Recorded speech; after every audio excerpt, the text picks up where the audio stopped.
Kaleshwaram project పైన నివేదిక వచ్చింది. ఆ నివేదికను ప్రభుత్వానికి అందజేశారు. దాని నుంచి వార్తలంతా బయటకు వస్తూ ఉన్నాయి. ప్రభుత్వం కూడా అధికారికంగా ప్రకటించింది. దీని ఏ మూలం చూసినా కూడా దానిలో అవినీతి జరగలేదని చెప్పడానికి వీల్లేదు.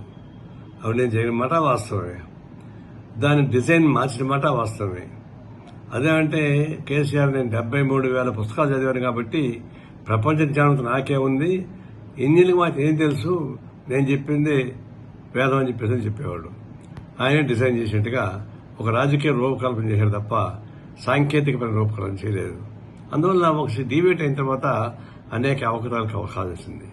తర్వాత దానిలో పనిచేసిన ఇంజనీర్లు, మామూలు ఉద్యోగస్తులు, వాళ్ళందరినీ కూడా కట్లగా వేల రూపాయలు, లక్షల రూపాయలు దొరికాయి, కోట్ల రూపాయలు దొరికాయి. అంటే దానిలో పనిచేసిన కింద వాళ్ళకే నీ కోట్ల రూపాయలు దొరికితే మరి దాన్ని రూపకల్పన చేసే వాడికి ఇంకెంత ఉంటుంది.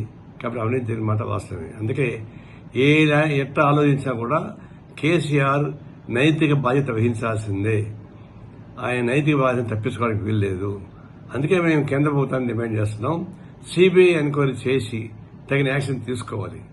నిజంగా బీజేపీకి టీఆర్ఎస్ పైన ప్రేమ లేకపోతే లేదా నిష్పక్షపాతంగా ఉంటే సిబిఐ ఎంక్వైరీ చేసి తగిన చర్య తీసుకుంటే అప్పుడు భవిష్యత్తులో ఇట్లాంటి డెలిబరేట్గా చేసేటువంటి లేదంటే అహంభావం చేసేటువంటి అవినీతిని అరికడానికి అవకాశం ఉంటుంది. కాబట్టి తక్షణం సిబిఐ ఎంక్వైరీ చేసి తగిన యాక్షన్ తీసుకుని కోరుతున్నాం.